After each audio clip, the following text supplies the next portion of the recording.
In this video, I'm going to show you how to use mathematics to predictably lose weight every single week. So there's zero guesswork and you ensure that you are burning fat every single week. What I'm going to do is I'm going to give you 5 things to measure. So the very first thing to measure is your food. So food equals numbers. How many calories are you consuming on a daily basis? This is the first thing you're going to measure. What I'm going to do now is I'm going to take you through to another video where I will show you how to measure your food and track your calories. Now that you have MyFitnessPal downloaded, I'm going to take you through a quick run through. So at the bottom of the screen, you've got dashboard, log food, news feed, plans, and more. The only 2 tabs you'll need is log food and more. So go through the log food and here you'll see breakfast, lunch, dinner, and click on add food and then search the food up here for any food you want to search, or my meals. It comes up with your meals that you may have saved. What's a good feature as well is if you eat the same meals typically every day, which people do because we're habitual creatures, will typically vary between around 11 meals. What it'll do is it'll give you the option to swipe to add the meal that you consumed the day before. So that's a good feature. The next thing you're going to do is go through to more, and this is going to take you through to this tab here. The only tabs that you need are your goals and your nutrition. So if you go on your goals here, this is where you set your goals up top. Don't concern yourself too much with it. I'm going to take you through it. I'm going to let you know, depending on how much weight you've got to lose, that will depend on the numbers, the metrics that we put in here. Then you've got nutrition goals, calories, carbs, fat, protein, and fat goals. Click on this one, and again, I'm gonna help you set this. I'm going to give you the metrics, and then go backwards, and then you've got nutrition, and it'll tell you how much you've been eating that day, the macros. Okay, what I'm going to do now is I'm going to take you through tracking food, featuring my daughter, because it's the only way she settles is being held like this. I'll put her down, she'll kick off, and you won't be able to hear me. So what I'm going to do is I'm just going to cover the main pain problems or the pain points that previous clients have come up with. So the first thing is if you eat a lot of fresh food, what to do. So really straightforward. You have a set of scales. You don't need to see this, but you have a set of scales. Once they're on, you want to put the pan on the scales. It will obviously weigh the pan out, set it to 0. Any fresh veg, as you're prepping, immediately you prep the veg. Veg is basically 0 calories anyway, but you prep the vegetables, put them on, weigh it out, and then, so that's the first problem that people run into is like cooking a lot of fresh. So it might take you like 10 minutes, but here's the thing, that 10 minutes will save you so much freedom in the future because you'll get an eye for it, you'll know how many calories in certain foods, and it'll give you a lot of freedom later on. Now, the next problem that people run into is sauces and spices and things like that. So if you're, for example, you're cooking with oil, you don't want to just use the oil because that's a lot of calories and that's going to be a lot of hidden calories as well, and that might put you over your calories and slip you up. So use a shot glass or some sort of, something to weigh out the oil, pour the oil in and then use that oil and then measure that. And so however many mils that is, track that and that'll give you how many calories are in there. How many calories are in that. You weigh the rice after you've cooked it.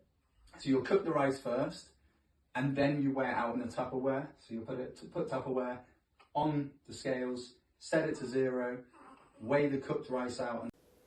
The second thing we are going to do is we are going to measure how many calories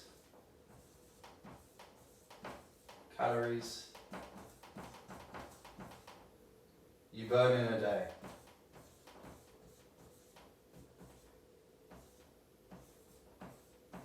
Get my lean on. What I'm going to do now is I'll take you through to another video and I'll show you exactly how to track how many calories you are burning in a day.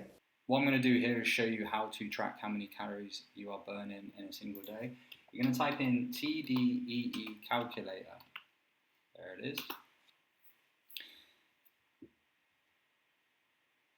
Hopefully my computer's super slow so we can sit in awkward silence as it loads up. Click on this one here.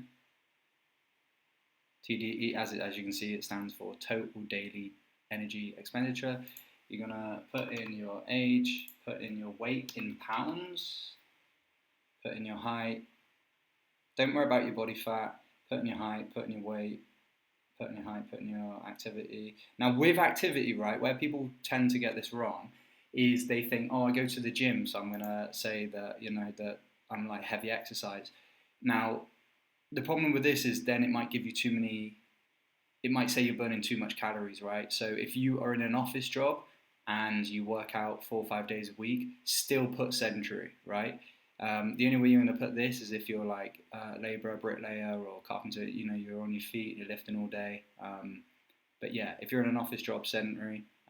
Don't worry about. Ignore how many times you go to the gym. Don't worry about that. So for me personally, I'm sedentary. I'm an online coach. Out the gym now, so I'm no longer actually burning calories. And what this will do here is that's my average, right? So that's how many typically how many calories I burn per day. Now, this isn't going to be super precise. However, where you can get precise is when you're tracking your food and you're consuming under this amount, and then you're weighing in every single day. If after a few weeks the weight on the scales isn't coming down, then you're going to reduce this number, or you can do a little bit more. Rather than reducing the number of food numbers that you consume, you might want to then just increase how much movement you're doing during the day.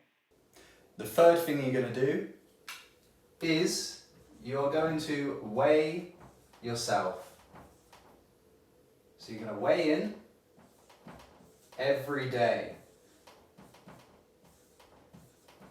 Now, a common objection is people saying that they place a lot of psychological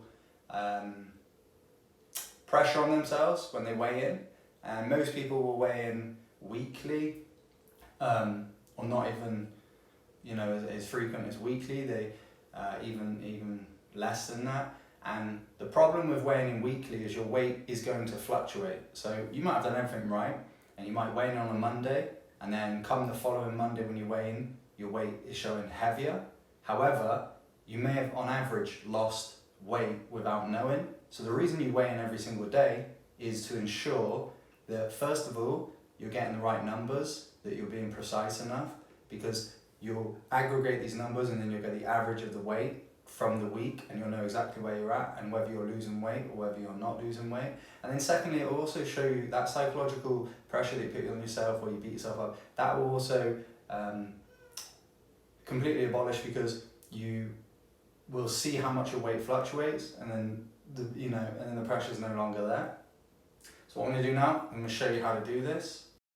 The reason I want you weighing in every day, there's two reasons. The first reason is to track it, to measure it, to get whilst you're getting results, you're seeing the weight come down. The second reason is when you weigh in every day, you see how much your weight fluctuates, and then we get an average. If you were to weigh in once a week, let's say on average you're actually down if you were to weigh in every day, but if you weigh in once a week, on that one, if you weigh in one day and then the next week you weigh in another day on a day that's quite high, and you look like you've put a pound or two on, then you'd be devastated, when in reality, if you were to take the average from every day, you may be 2 or 3 pounds down. At the bottom of the screen, you've got a tab here, everyday weigh-in tab. This is where you'll put in your weight every single day, and then it will average your weight down here, in this column here, and then you'll set your goal here, and it'll tell you how far away from your goal, 13 pounds, and it'll work towards it, and it'll tell you your gain and loss in this column along here, along the bottom. My advice is to do something called habit stacking. So every time you brush your teeth in the morning or the evening, jump on the scale at the same time. Even with the toothbrush, don't worry about the weight of the toothbrush. It's probably not going to weigh you down too much, depending on how much toothpaste you've got on there. But yeah, habit stack, so you don't have to try and implement a new habit. It's already, hopefully you brush your teeth every day as it is, and then so it's easy enough, it's straightforward enough to step on the scales every day and perform and to record it.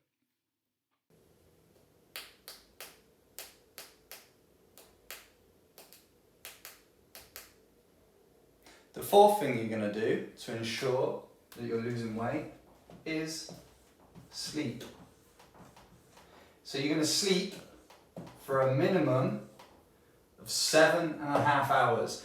The reason you're going to sleep for 7.5 hours is because we sleep in 1.5 hour sleep cycles. So if you're going to get, so let's say if you're going to get 6 hours, that's 4 sleep cycles. You want to aim for 5 sleep cycles. What will happen as well, if you time it, when your alarm goes off after 7.5 hours, you're going to be in a lighter stage of sleep, and you actually wake up feeling like you've got a bit more energy as well. So the aim is 7.5. If you can get 9, even better. However, realistically, you're probably not going to be able to get 9 hours. I always aim for 7, and if I don't get 7, 6 hours. However, you can get 7 hours sleep and ensure that it isn't disruptive as well. What you can do in order to get better sleep is have a blackout blinds, curtains, have the room pitch black, have no like standby on a TV, anything like that, and possibly earbuds. Although I will say, if it's one of them, if you're the man of the house, then you're in charge of anything goes on during the night. So I typically don't sleep with earbuds in, and but yeah, if you can have like a soundproof room, or just where you're not having things go on, because even though you're deep in sleep, your brain is going to switch on every time it hears noise and things go on. So yeah, you want to have a dark room, cool temperature, and soundproof if you can. The fifth and final thing that you're going to have to ensure that you are predictively losing weight. Now this isn't so much about losing, you can lose weight on these 4 things here. You could technically lose weight on the 3, on 1, 2 and 4, but you want to weigh in every day, so you want to measure it, right, and measure results and ensure that you're predictably each week getting the weight down. And then the 5th thing, it's not necessarily about losing the weight, it's more about ensuring that you don't lose the weight and have the fat drop off you and still be unhappy with the way you look, because I see this all the time. Clients come to me where they've lost a load of weight and they say to me, I'm still unhappy, people tell me I look great, but what it is the image that you have of yourself in your mind's eye isn't quite matching up to, the mind's eye image of yourself isn't quite matching up. Perhaps your skin isn't as tight as you'd like, you're not looking youthful, you're not feeling youthful, and so this is where number 5 comes in, and that is follow a structured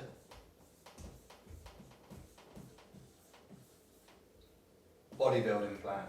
Bodybuilding plan.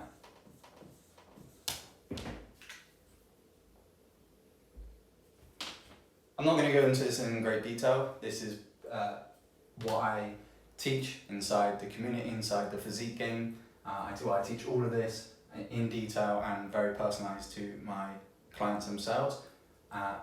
This one here though, follow a bodybuilding, structured bodybuilding plan. I will go into this in more detail. I'll do a video on this as well.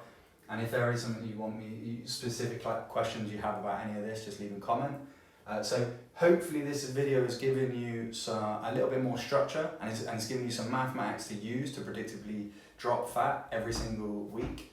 And I wish you the best in success. And if you do want to show any support, you can do that. If you found value in this and you want to show me some support, then you can subscribe to the channel. I'm trying to grow my YouTube channel, so that'd be much appreciated. And wish you the best of luck to your success. Thank you.